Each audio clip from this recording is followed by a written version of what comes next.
Olá, meus irmãos, meus amigos, a paz do Senhor Jesus seja com todos vocês. Estou aqui mais uma vez, dou graças a Deus por isso. Não pude estar aqui nas segunda-feira passadas, as duas que se foram, mas hoje eu estou aqui. Eu sou grato a Deus por voltar a fazer aquilo que eu propus no meu coração para contribuir com a obra de Deus aqui. Aliás, vocês sabem que esse é o meu propósito. É por isso que eu vivo e é por isso que eu estou aqui.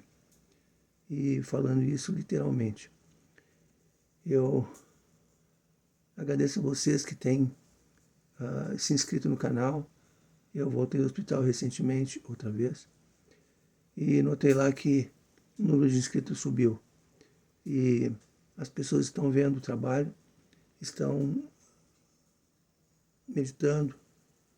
E eu acredito com isso que o propósito vai se cumprindo e que as pessoas estejam conhecendo a palavra de Deus e podendo com isso tomarem decisões em suas vidas, né? Eu espero sinceramente que sejam as decisões corretas, né? Eu trouxe hoje para vocês aqui uma palavra que fala muito para o meu coração e tem a ver diretamente com aquilo que eu faço em relação à obra de Deus. Essa palavra está em Lucas, capítulo 19 e no versículo 40. Notem aqui que é o próprio Senhor Jesus quem fala. Não é nenhum discípulo, nenhum apóstolo. Foi o Senhor Jesus mesmo que falou. Ele disse, e respondendo, ele disse-lhes, digo-vos que, se esses se calarem, as próprias pedras clamarão. Aqui o Senhor Jesus estava falando sobre aquele momento em que alguém disse para que os discípulos dele se calassem, para que eles parassem de falar. E Jesus disse, olha, se esses fecharem a boca e não falarem da mensagem para a qual eu separei eles, as pedras vão clamar. Quer dizer, era impossível. Eles foram chamados para aquele fim e, assim como o Senhor Jesus, eles selaram o propósito da vida deles com sangue. Jesus selou com sangue a mensagem que ele trouxe para nós.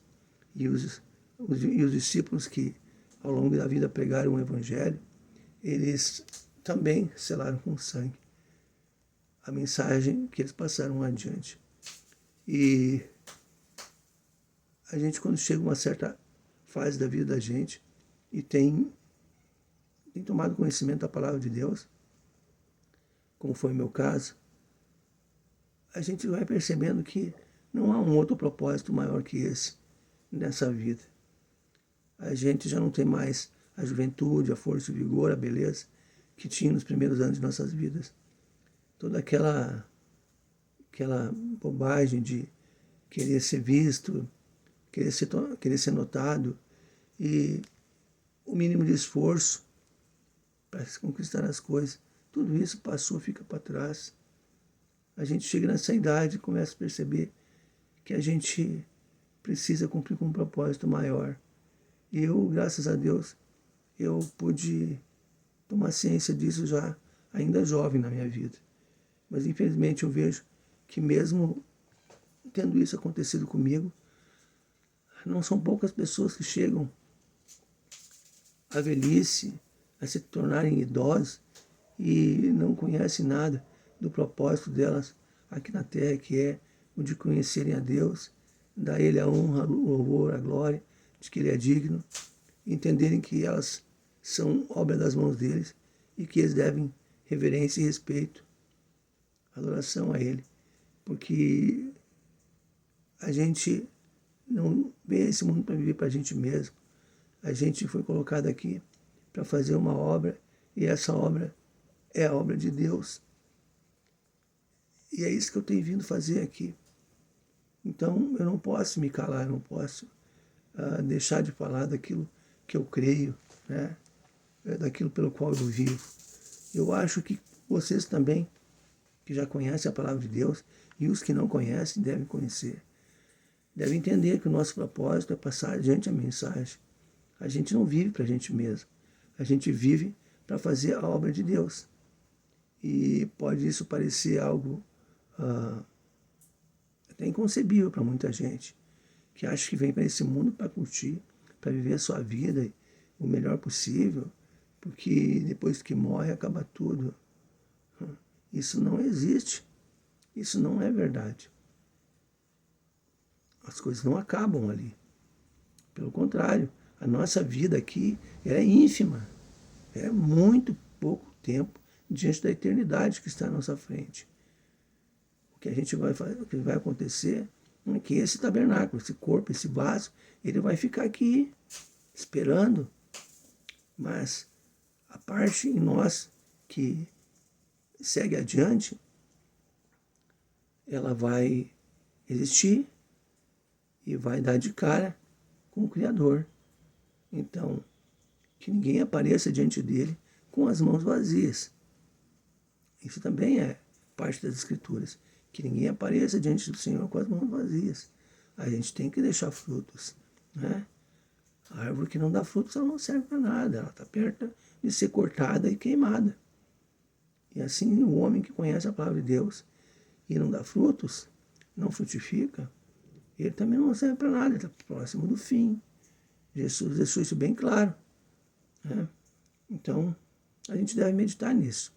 Nós não devemos nos calar, guardar apenas para a gente. A gente tem que entender que lá na Coreia do Norte, no Egito, na Arábia Saudita, que são os países mais ferrenhos na perseguição contra os cristãos, lá tu não tem liberdade para fazer isso. Lá a família se tornou muçulmano, se tornou de muçulmano para cristão, tu é perseguido. Alguns são mortos pela própria família. São espancados, são expulsos de casa sem nada. A sociedade despreza eles. Isso é horrível. Tem a questão das castas na Índia, onde as pessoas são segregadas, se tornar cristão lá é horrível. Um país que tem mais de 300 milhões de deuses, não existe lugar para nós. Não parece uma hipocrisia isso? Lá você é perseguido. Na China, em outros países do mundo, é horrível. A perseguição no norte da África, então, nem se fala, né? Então vamos meditar nisso, né? Nós que temos liberdade aqui, nós não temos só a oportunidade, nós temos o dever de fazer isso. Se você confessa o nome do Senhor Jesus, se você é um seguidor, é um cristão, é um temente a Deus, se você concorda com os valores e princípios cristãos, você não pode guardar isso só para si. Você tem que partilhar isso. Jesus deixou bem claro, olha, se você ficar quieto, as pedras vão clamar. Isso é ridículo, né? Nós ganhamos uma boca. Nós temos 2 ouvidos. Nós ouvimos a mensagem, agora nossa boca proclama, como se fosse uma trombeta. Mas a gente tem que falar. Quem quiser ouvir e considerar, ou quem não quiser ouvir, bom, isso aí já não é mais problema nosso. A gente não enfia a palavra de Deus, a mensagem do Evangelho, goela abaixo nas pessoas. A gente entrega a mensagem e quem completa a obra é o Espírito Santo. O Senhor diz na palavra dele, não é por força nem por violência, é pelo meu Espírito, diz o Senhor. E meu trabalho é esse. Eu venho aqui e eu comunico a palavra de Deus. Essa palavra que está sendo comunicada aqui não é minha, é do Senhor. Vocês vão ouvir ela e ela vai alcançar, quem sabe, quantas pessoas. Eu posso nem estar mais aqui para ver. Outro dia eu voltei do hospital e lá tinha um post meu que tinha, não estava escrito que já havia mais de, parece que 18 mil visualizações daquele post, onde tinha uma palavra que eu fui entregue ali, sabe? Eu fui e voltei para o hospital e ainda tem gente compartilhando e curtindo e lendo a mensagem que eu lancei antes de ir para o hospital. E eu fiquei lá 2 semanas. E as pessoas continuam compartilhando, meditando. Eu abri o meu celular, coisa que eu não faço muito no hospital. Eu fui ver lá uma mensagem que abriu na telinha, a primeira tela, dizia, onde está você? Percebo que você não tem mais entregue as mensagens que você costuma fazer todo dia. Você está doente? Uma mulher estava perguntando onde é que eu andava. Né? Eu fui lá e com todo carinho respondi para ela, né? É uma coisa inusitada. Mesmo assim eu respondi para ela. E ela me desejou boas melhoras, né? E agora eu voltei e eu estou dando continuidade àquilo que eu me propus a fazer. Mas agora é hora da oração, você sabe, vocês aí fechem os olhos e meditem comigo e clamem e peçam misericórdia do Senhor para que Ele alcance as almas que veem esse vídeo e aquelas que estão sofrendo, porque as pessoas sofrem e isso passa desapercebido diante de muitos olhos. Senhor Jesus, nós estamos aqui outra vez e eu particularmente sou muito grato a Ti, Senhor, por me dar mais essa oportunidade. Tenho prazeres, não é como uma obrigação, mas um prazer para mim vir aqui comunicar a Tua palavra e partilhar com meus irmãos, meus amigos e a Tua palavra e pedir a Ti, Senhor, que faça com que essa palavra viaje por muitos caminhos da internet e alcance todos aqueles corações que o Senhor deseja que conheçam a Tua palavra. Também eu peço que abençoe meus irmãos que estão assistindo agora esse vídeo, ouvindo a Tua palavra, que eles possam estar orando comigo com fé, e eu peço em particular a Tua bênção sobre cada um deles, que o Senhor guarde a vida deles, o lar, a família, mas também olhe para, Pai, para aqueles que estão lá no Hospital Regina, no Hospital Municipal. O Senhor considere cada leito que ali está, Pai, cada homem, mulher, criança, cada jovem ou idoso que lá está sobre aquele leito, Senhor, afofa eles o leito, consola, conforta, dá graça, ajuda na restauração deles, porque eles precisam de Ti, Senhor. Abençoe toda a equipe de enfermagem, a equipe médica, e que eles possam ter uma pronta restauração também e voltarem para os seus lares, que é o desejo deles também, Senhor. Olha por aqueles que estão nos presídios, privados de liberdade, pagando seus erros cometidos contra a sociedade. Ajuda eles a compreenderem que é a oportunidade deles aprenderem a Tua palavra e entenderem que pode ser livre mesmo atrás das grades, Pai. Porque quando o Senhor entra no coração do ser humano, o ser humano realmente se torna livre ao conhecer a Tua palavra, que é a verdade. Pai, abençoa o meu lar, abençoa as nossas vidas e que a Tua paz, Senhor, encontre o coração, não apenas meu aqui, mas do coração de cada um desses irmãos e irmãs e amigos que tem me dado, Senhor, a alegria de poder ter a presença deles aqui e emprestar a atenção deles para que possamos ter comunhão juntos, Senhor. Obrigado, eu te louvo, te agradeço porque Tu és bom, Senhor, e porque a Tua misericórdia dura para sempre. Obrigado a você que esteve até aqui comigo. Eu agradeço a atenção que vocês me emprestaram. E se assim permitir o Senhor, na próxima semana, eu gostaria de estar aqui para trazer outra palavra de oração para vocês. E se Deus permitir, é claro.